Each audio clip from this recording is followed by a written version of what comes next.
Turtle soup. I'm sure you've seen turtle soup terminology all over social media. And if you know what it is, a lot of people fail at it. Okay. I know countless of people who have failed at it. And even myself, I don't use it much, but when I do use it, I can teach you how to use it properly so you do not fail at it like all these other people. If you guys don't know me, I'm Ryan. I've traded for about 5 to 6 years and I've made over 6 figures in trading. In this video, I'm going to show you turtle soup and show you how to use it the proper way. Now, before we get started, turtle soup is not my model that I use. It's just a model that I've picked up over screen time, over years and years of watching the market. And I've kind of created my own little model on the best possible soups. And it does not have a 100% win rate, but it is pretty accurate in my opinion. So the main elements of a turtle soup are these 3 things right here: drawn liquidity, premium / discount, and PD array. So you need to understand what all 3 of these mean first before I get into turtle soup. So drawn liquidity is where the market wants to go. So for example, we had a data high above here and relative equal highs formed later.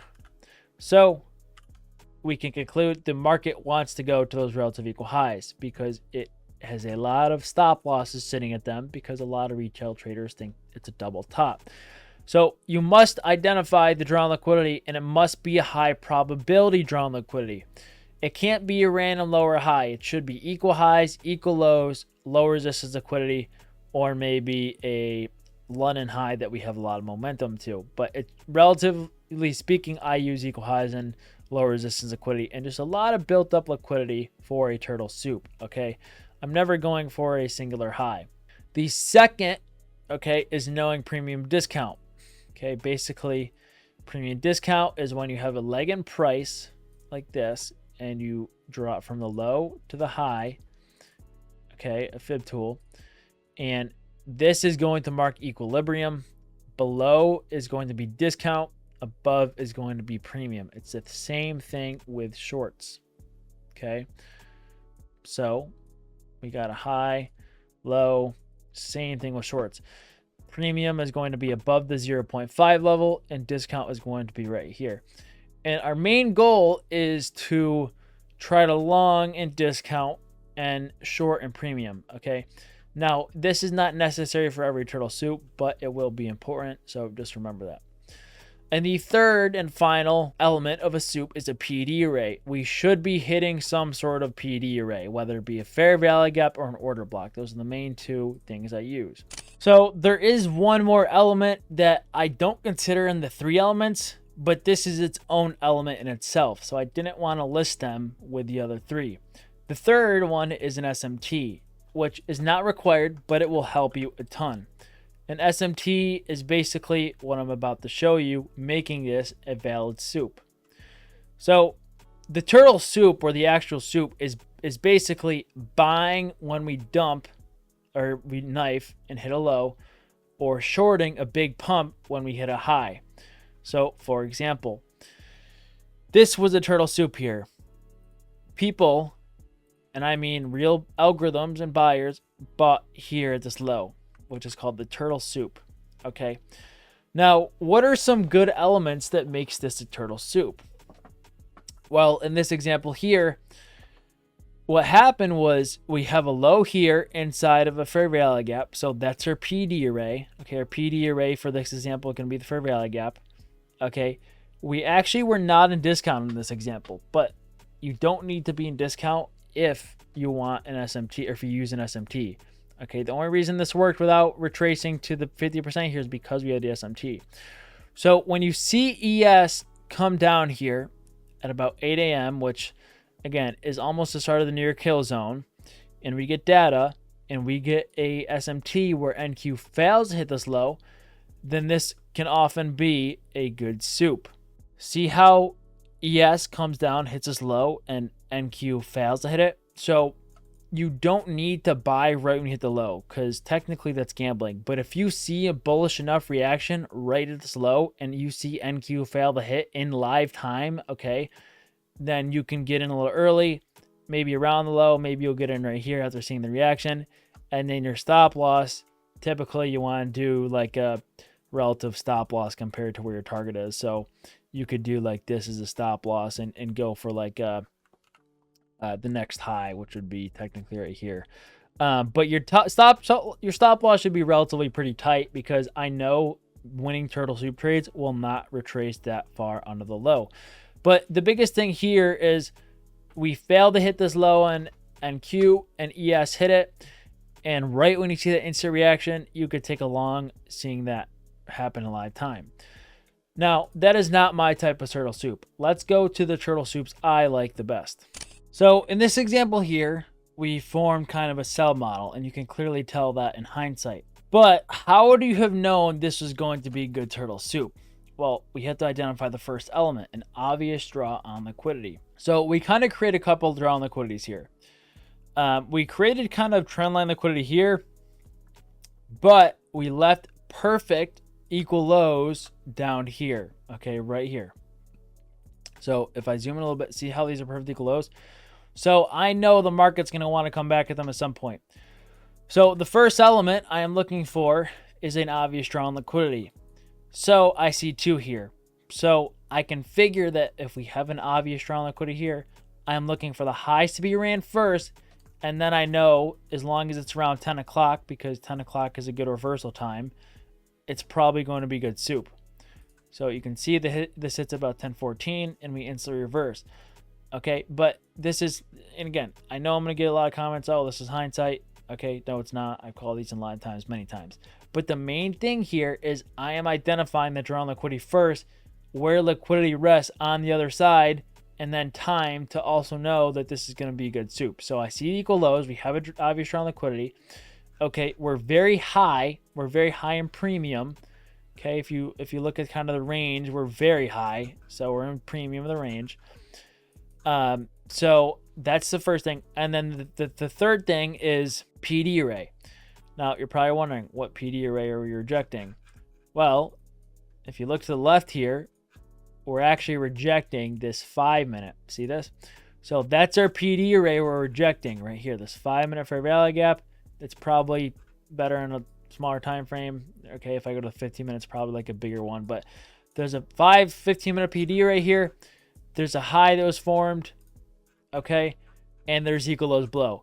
So I know that this is going to be a decent soup because we left these lows below. We hit a 5-minute PD array, and it's about around 10 o'clock, which is typically a key reversal time.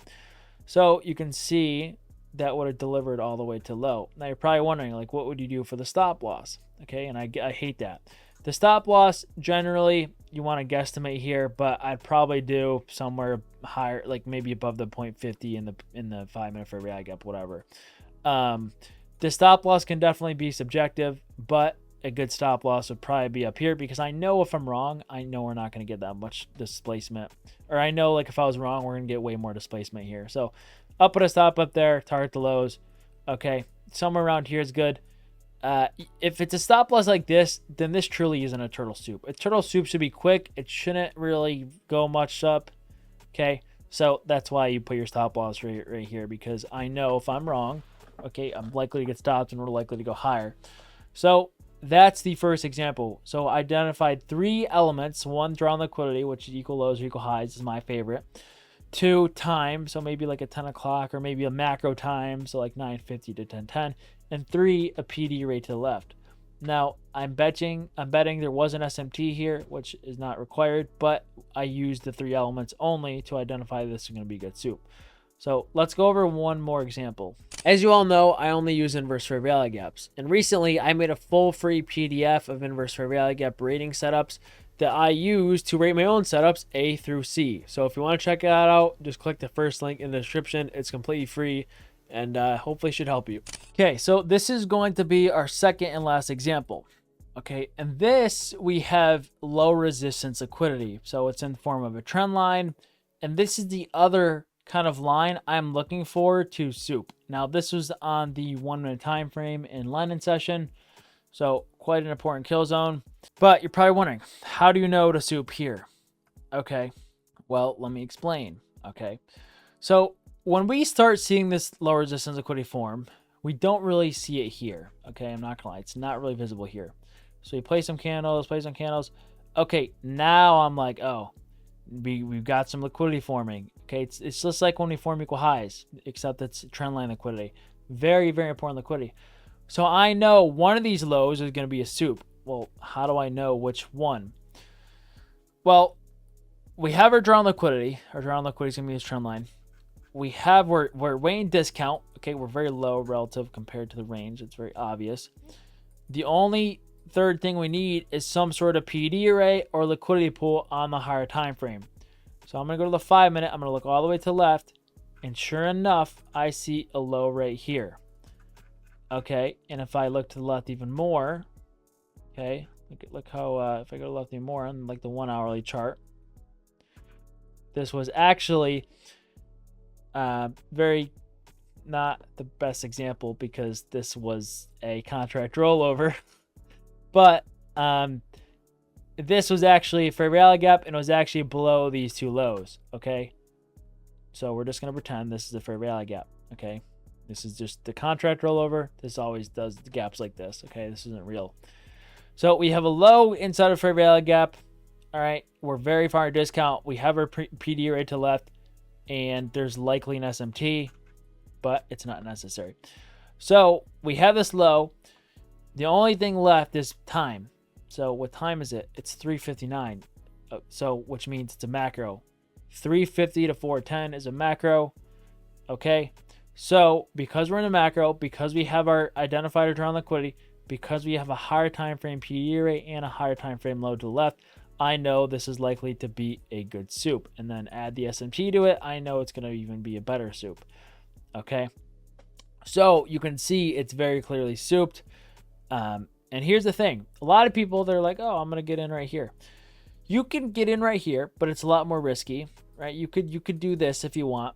Okay, that's fine. And a relative good stop loss would be here because I feel like if we just dumped that far, we'd probably go down much further. Okay, and that just takes some years of experience. But what other people do is they kind of wait for that reaction, wait for that hammer candle or wait for a bullish candle, and then they'll like enter here, which is fine. You can do that just to maybe trust the soup more because you want to see it work first. That's fine. In that case, I'd probably just put your stop loss under the low because, again, we really shouldn't soup something twice. Okay, so that's what some people might do. It's up to you as a trader. But again, I use time here. I use a higher time frame liquidity pool. I use a higher time frame PD array. I use drawn liquidity, and I use premium discount knowing we're very low. But the main thing you have to identify first is the drawn liquidity. It should be obvious. It should be equal highs, or it should be some sort of trendline liquidity because those are the best and the most easiest places to find soups because you know the market's going to want to go back up there. So that's it for this video. Not the easy center model. It's going to take some experimenting. How I explained using the 3 elements plus the SMT is how I look for soups. Don't forget, if you want to practice this, do not practice this on a live account. Just use the link in the description, buy an Apex account. They're on discount right now for 8%. Buy a couple, use code DODGY. Okay, and practice on those. I always tell people, practice makes perfect. You don't just go into a football game. Okay, you have to practice on the pitch first. Okay, you don't just play. You need to know what you're doing. So these prop firm accounts are cheap, very affordable, great practice, and you could potentially get paid from them. So that is all I got for this video. Let me know if you guys have any questions, and peace.